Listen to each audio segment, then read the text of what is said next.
kita masih harus berhati-hati melihat perkembangan dari perekonomian kita di kuartal ketiga ini yang tinggal beberapa minggu dan di kuartal keempatnya. Untuk keseluruhan tahun 2020, proyeksi kami di Kementerian Keuangan adalah antara minus 1,7 hingga minus 0,6.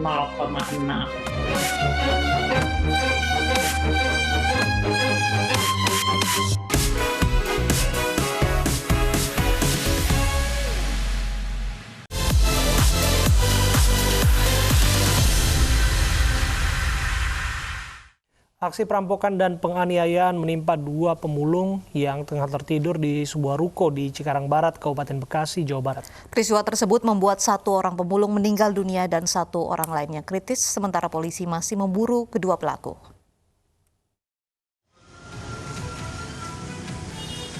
Tim identifikasi Polres Metro Bekasi menggelar olah tempat kejadian perkara di depan ruko di Jalan Raya Fathahillah, Bekasi, Jawa Barat, Kamis siang, guna mengungkap fakta dua pria manusia gerobak yang ditemukan tergeletak bersimbah darah. Satu korban tewas dibawa ke Rumah Sakit Polri Kramat Jati, Jakarta untuk menjalani autopsi. Sementara satu orang lainnya menjalani perawatan di Rumah Sakit Umum Daerah Kabupaten Bekasi karena mengalami luka di bagian kepala dan badan. Pakai kata yang mau buka showroom tuh. Katanya dibangunin kagak bangun, tahu-tahu udah meninggal tuh. Di darahnya, di mulutnya ada darahnya, ada di telinga, di kepala. Kata yang mau buka showroom. Kalau saya mau nggak ngelihat sih.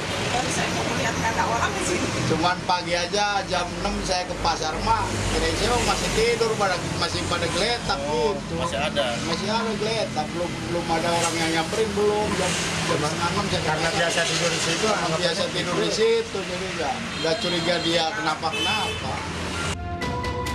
Sebelumnya, aksi kejam ini terekam di kamera CCTV dan viral di media sosial. Dua pemulung yang tengah tertidur dihampiri dua orang tak dikenal dianiaya menggunakan balok kayu beberapa kali. Usai dianiaya, dua pelaku mengambil barang yang ada di tas pemulung. Polisi masih memeriksa saksi-saksi dan sejumlah barang bukti telah disita termasuk gerobak milik korban. Sementara kasus ini dalam penanganan pihak kepolisian sektor Cikarang Barat dan Polres Metro Bekasi. Dari Kabupaten Bekasi, Jawa Barat, Didit Junaidi, iNews melaporkan. Pelaku vandalisme rumah ibadah di perumahan Villa Tangerang Elok, Kabupaten Tangerang, Banten menangis di kantor polisi. Pelaku menangis karena menyesali perbuatannya.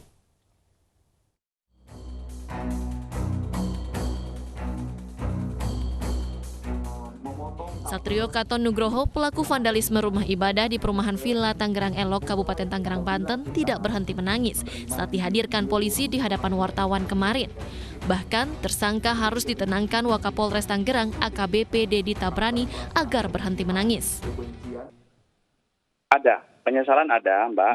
Ada dalam proses pemeriksaan, informasi dari penyidik itu kadang diam, kadang menangis. Tadi juga saat kita lakukan press release dengan Bapak Bupati Tangerang, itu tersangka posisinya ada di belakang saya, itu menangis, ya.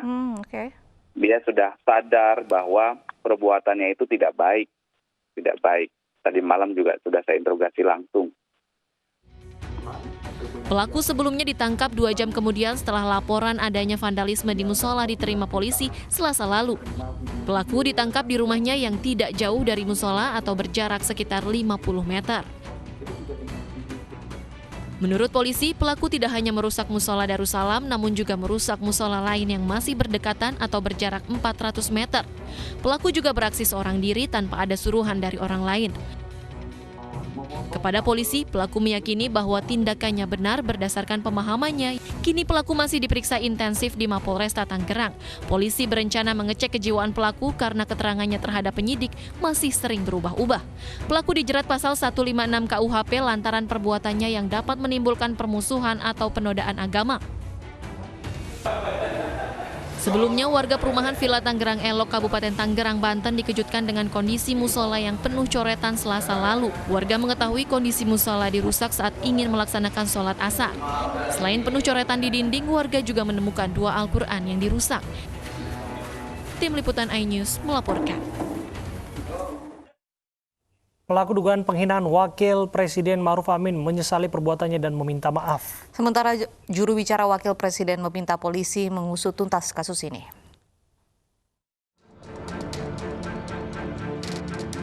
Pemilik akun Facebook yang mengunggah foto Wakil Presiden Ma'ruf Amin dan pemain film dewasa Jepang ternyata seorang oknum pejabat MUI Kecamatan di Kota Tanjung Balai, Sumatera Utara. Oknum pejabat MUI Kecamatan ini mengunggah foto Ma'ruf Amin dan pemain film dewasa pada akun Facebooknya dengan nama Oliver Lemon S. MUI Tanjung Balai pun menegur pejabat MUI Kecamatan Tanjung Balai ini. Dari itu saya sama pribadi memohon maaf. Kita berharap untuk pihak-pihak yang terkait dapat kiranya memaafkan kesalahan saya. Atas dugaan postingan saya ada indikasi telah menghina Kiai Haji Ma'ruf Amin selaku Wakil Presiden RI.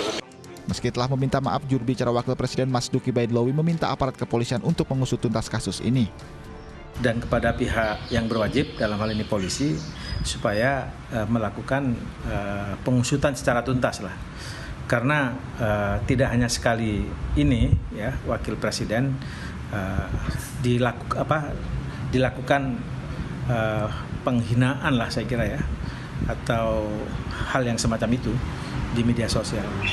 Sehingga kalau itu dilakukan secara tuntas, bisa ketahuan motifnya apa, latar belakangnya apa, adakah kaitan dengan hal yang sebelum-sebelumnya, seperti banyak yang dilakukan di media sosial, ada isu mengenai mundur dan segala macam itu kan yang faktanya tidak ada tapi seakan-akan ada. Itu saya kira permainan-permainan yang tidak faktual di media sosial. Sebelumnya foto Ma'ruf Amin yang disandingkan dengan pemain film dewasa Kakek Sugiono viral di media sosial. Namun pemilik akun telah menghapus unggahannya. Tim Liputan iNews melaporkan. Penyidik Polda Jawa Tengah menyerahkan berkas acara pemeriksaan kasus dangdutan Wakil Ketua DPRD Kota Tegal ke Kejaksaan Tinggi Jawa Tengah. Wakil Ketua DPRD Kota Tegal sudah ditetapkan menjadi tersangka dan terancam hukuman 1 tahun penjara.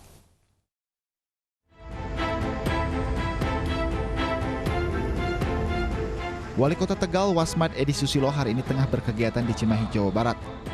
Wasmad kini menyandang status tersangka gara-gara menggelar pesta dangdut dalam acara pernikahan dan hitanan anaknya.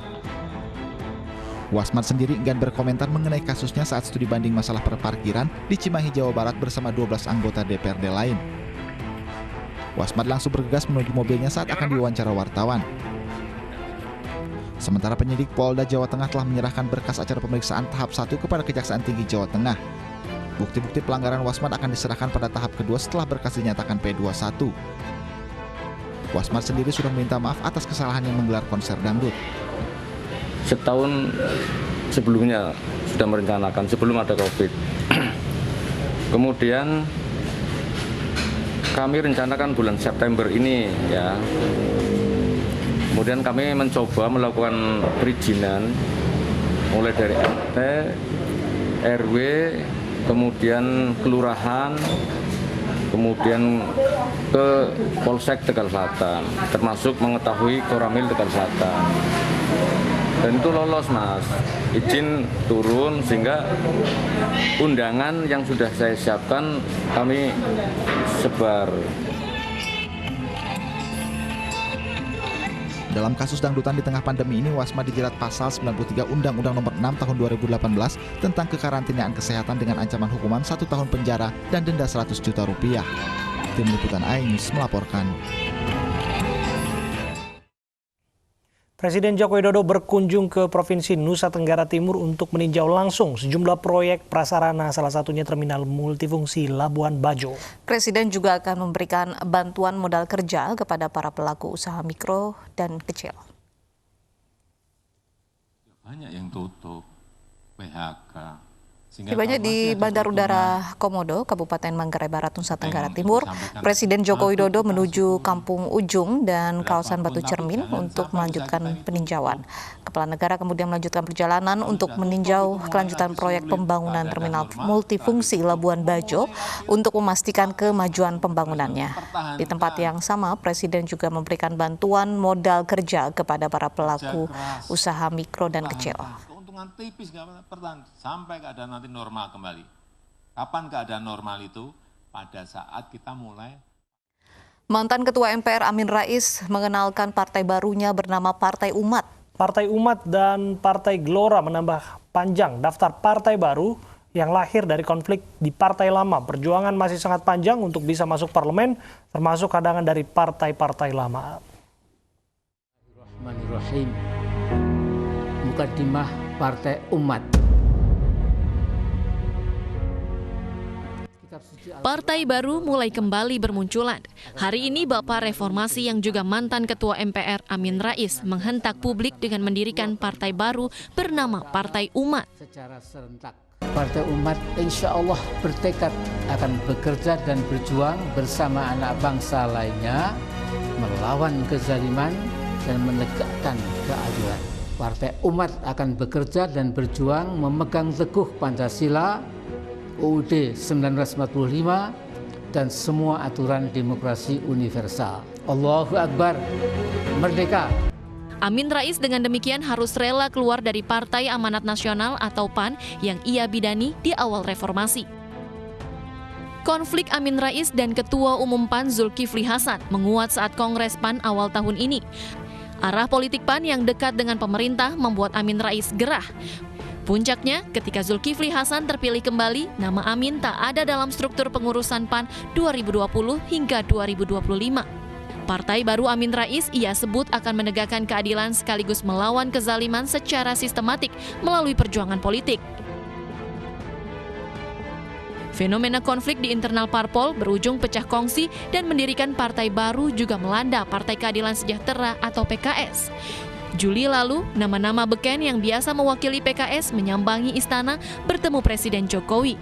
Silaturahmi bertujuan untuk mengenalkan partai baru bernama Gelora. Kami merasa bahwa silaturahmi seperti ini harus kita lakukan sebagai kewajiban moral karena terutama di saat kita menghadapi krisis besar seperti yang sekarang kita alami. Pandemi telah berkembang menjadi krisis ekonomi. Dan mudah-mudahan insya Allah tidak berkembang menjadi krisis sosial apalagi krisis politik. Kita semuanya perlu berdiri bersama sebagai satu bangsa dengan visi bersama dan melakukan collective action. Bukan rahasia lagi, kemunculan Partai Gelora buah konflik internal PKS setelah Ketua Umum baru Sohibul Iman terpilih 5 tahun silam. Meski tidak secara ekstrim menyingkirkan tokoh-tokoh lama, tapi gerak mereka cenderung dibatasi. Kecuali Fahri Hamzah yang secara telak dipecat dari PKS. Ada analisa bilang kehadiran partai baru pecahan partai lama karena parpol tidak bisa mengelola konflik internalnya. Pemecatan atau keluar dari partai jadi jalan pintas. Saya kira ini memang adalah satu problem kepartaian kita secara umum di mana konflik internal selalu melahirkan partai-partai baru. Khusus partai baru, yakni Partai Gelora besutan Anies Mata dan Partai Umat Amin Rais harus berjuang keras karena targetnya pemilih muslim kritis yang selama ini jadi basis PKS. Soal itu saya katakan, ini adalah wujud dari profiling politiknya Amin Rais yang mencoba untuk menyasar pemilih-pemilih Islam kritis yang selama ini cukup dekat dengan pemilih-pemilih PKS. Disinilah sebenarnya partainya Pak Amin Rais, Partai Gelora dan partai baru yang lainnya sedang diuji. Apakah kemunculan partai baru mengancam suara partai lama? Partai Gerindra tak begitu yakin. Partai lama bisa tetap menjaga simpatisannya dengan menawarkan program-program memikat. Ya, saya pikir ini kan persaingan ya dalam demokrasi. Ya partai baru itu kan nanti juga akan ada beberapa, bukan hanya partai ini. Jadi saya pikir ya nggak ada masalah. Sepanjang masing-masing partai politik yang sudah punya kursi bisa menunjukkan program dan komitmen kepada masyarakat, ya kita tetap yakin bisa menjaga konstituen kita. Perjuangan partai baru tidak mudah. Rintangan terberat harus meraih 3,5% pemilih agar bisa masuk parlemen. Apalagi jika wacana syarat ambang batas parlemen dinaikkan jadi 7% benar-benar disetujui untuk pemilu nanti.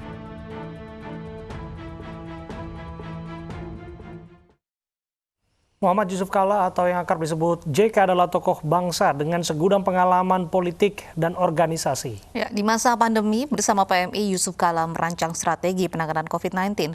Atas kontribusinya tersebut, Yusuf Kalla terpilih menjadi salah satu nomine di ajang Indonesia Awards 2020 kategori tokoh publik. Sebagai Ketua Palang Merah Indonesia, Yusuf Kalla bergerak cepat saat merebaknya virus corona di Indonesia. Di bawah kepemimpinannya, PMI merancang strategi penanganan COVID-19 seperti pendampingan untuk 200 WNI yang dievakuasi dari kota Wuhan, Cina dan menjalani karantina di Natuna, Kepulauan Riau sebelum pulang ke kampung halamannya masing-masing. PMI mengimbau kesiapsiagaan di daerah. Seluruh PMI di daerah diimbau untuk melakukan langkah-langkah kesiapsiagaan pengendalian virus COVID-19. Mengembangkan materi komunikasi informasi dan edukasi pencegahan virus corona untuk masyarakat melalui media sosial dan alat komunikasi elektronik. Mensiagakan ruang isolasi di RSPMI Bogor sebagai tempat untuk isolasi pasien sesuai standar operasional serta panduan untuk penanganan kasus virus corona. Selama 6 bulan terakhir, relawan PMI rutin melaksanakan sterilisasi fasilitas umum, tempat ibadah, perkantoran dan perkampungan, serta rumah warga. Untuk kegiatan tersebut, PMI menggandeng pengusaha dan masyarakat ikut serta berdonasi karena biaya yang dibutuhkan PMI untuk mengatasi corona mencapai 200 miliar rupiah.